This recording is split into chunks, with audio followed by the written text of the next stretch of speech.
We have a lot to cover, so I'm just gonna dive right into today's video. As a reminder, today's video is the entire process of making a set of dice, starting from planning the pour all the way to polishing and inking the final set. I am going to try very hard to make all of the steps in the instructions as clear as possible, given our limited time frame, because I really don't want this to be a 45-minute long video. The planning process for this dice set is not exactly the same way that I might plan other dice pours, because I very much planned this dice set knowing this was going to be a tutorial. So I am still only trying to give you introductory dice pouring techniques. There are certain ways to make dice that are very complicated, and I would not say they're beginner resin friendly. So I'm still steering away from those. And today, I don't even know what this technique is called, but it's simple. And as long as you have resin dye or alcohol ink, you should be able to do this technique. I will preface by saying pigment paste is probably not going to work for this one because it's going to be too pigmented and the dice might not cure properly. So alcohol ink, preferably not purple, or resin dye, any color would work. For this part, I am using a pink and a blue. There's no really logic behind this choice, except for that I thought the two colors would look pretty together and they might make purple in places, and that's it. That was the entire planning process. The world is your oyster. Use any two colors that you prefer and any resin that you prefer, and we're gonna dive right in. If you have been following along with this tutorial series, then you're already going to know a lot of the in-depth explanations for what I am doing in this video. So I am going to streamline it a little bit and make this more of a process video and less of an actual tutorial. Though, of course, the first part of any dice pour is always going to be measuring and mixing your resin.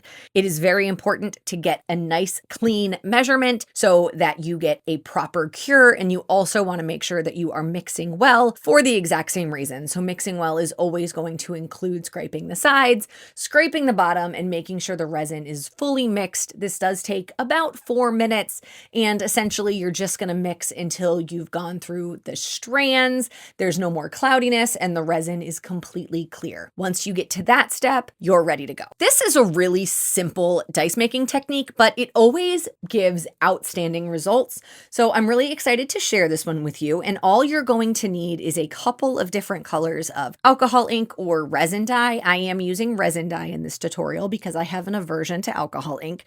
And then you're going to choose one of your colors and put 1 drop into each slot of your mold. And then we're just going to add plain, clear, translucent resin. You're welcome to add glitter or anything like that, but because I'm trying to do a very basic tutorial here, I am just using plain, clear, translucent resin. You can also see I'm pouring from very high up. That is intentional. You almost want the alcohol ink or the resin dye that you put in the bottom of your mold to sort of bloom upwards. And I find that pouring the resin a little bit higher up does help get this effect. Once you are done with pouring about halfway, you're going to add your second color. So I'm using this pinkish red, and I'm doing the exact same thing. 1 drop directly into each mold slot. If you're using alcohol ink, you can probably get away with 2 drops. It's always going to depend on how pigmented your product is. In general, alcohol ink is a little less pigmented than resin dye, but that's not always the case. So you do need to know the materials you're working with a little bit more. If you're unsure, I would say start with 1 drop and then you can adjust it on your next dice pour.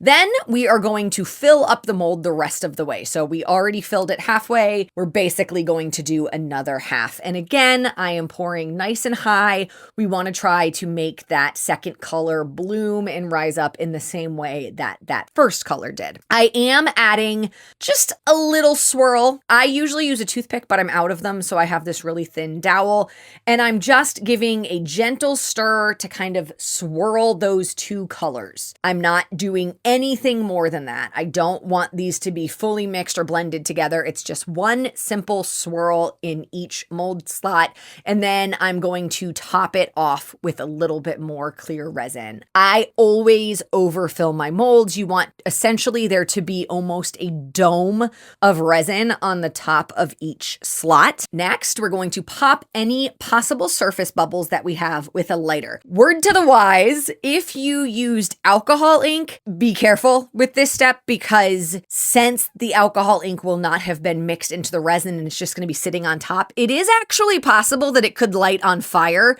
And with alcohol fires, sometimes you can't see that it's on fire, so it's a little bit dangerous. Honestly, if you're using alcohol ink for this technique, I would recommend not using a lighter to pop the bubbles, if I'm being completely honest. Just use a heat gun or use nothing, because if you're using alcohol ink, there is a very high likelihood that you're going to light your alcohol on fire and you're not going to see it and you're going to get hurt. So just don't do it.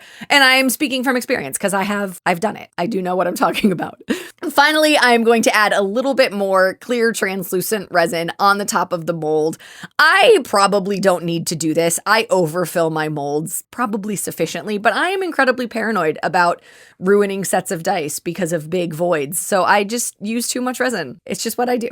It doesn't matter that I've been making dice for 5 years. I could make dice for another 5 years and I will still always get anxious before a demold because the entire set could be ruined and I'm literally throwing money away. But that was not the case today. They were actually perfect. I think there was one teeny tiny void on one of my extra D6s that I didn't need anyway.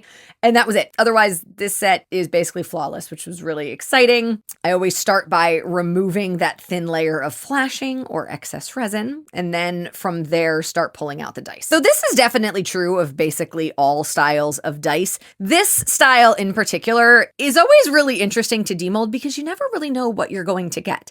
You don't know how the resin dye will have bloomed or mingled or mixed. So you can have dice that look completely different from each other, even though you did the exact same thing on each one. And I definitely found that to be the case with this pour. Most of them are almost blue completely throughout with little swirls or like blooms of the reddish pink. There are two where you can see the clear resin a little bit better and they didn't turn out as blue. And if I'm being completely honest with you, that was actually what I'd kind of hoped would happen with all of them. But those two that had that perfect desired effect that I wanted are actually the D12 and the D20, which is fun because those are two of my favorite dice. But you can see here, there's definitely a lot more of that clear. You've got the blue sort of blooming and the pink, and then you can also see a lot of the clear, whereas all of the other ones are definitely far more blue. That being said, they're still really cool. This set is lovely, and I was really excited to polish them because they do look so cool. For polishing, I use 1000, 2000, and 3000 grit sandpaper, pink Zona paper, the teal Zona paper, and the white Zona paper. So those are sort of the last three if you have a pack of 6. This Meguiar's Ultimate Compound is basically a polishing paste, and I use the exact same thing when I polish with my Dremel, but this is a more beginner tutorial or beginner process video. So I wanted to show you how you can polish your dice if you don't have anything fancy. The sanding portion is where we're going to clean up any rough edges or if there's any scrapes or deep cuts in your dice. These are all pretty much flawless except for a couple bits and bobs on the cap face of each dice. So I decided to start with the 2000. If they're more beat up or if you have any sprues or if you're using much older molds, you may need to start with the 1000 to do a better job really getting into all of that. Essentially, the sanding process is going to scuff up your dice a little bit and then you've got to get those scuffs back out. So that's why if you can start with 2000 or even 3000, you're going to be in much better shape. How long I sand each dice is going to depend on how much work they need and the size of the dice. But in general, what you are looking for is the entire face to be dull. You don't want any parts that are still shiny. I check my dice a ton during this process because I don't want to over sand.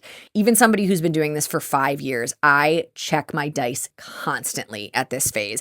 And the minute everything is dull, I stop and move on to the next grit because it is so easy to over sand, especially when you are a beginner. Once I achieve that and the entire face is nice and dull, which on a dice this size normally is going to be between 50 and 70 circles, then I'm going to switch grits. So once I did all 6 sides of this D6, I switched to the 3000 grit. I don't usually sand every single side of a dice, but this one was a little bit beat up. I think I might have some scratches on my master that I'm going to need to check before I make a mold next time. I went ahead and just did the exact same thing on the 3000 grit, except this time you can't really check for dullness because it's already dull.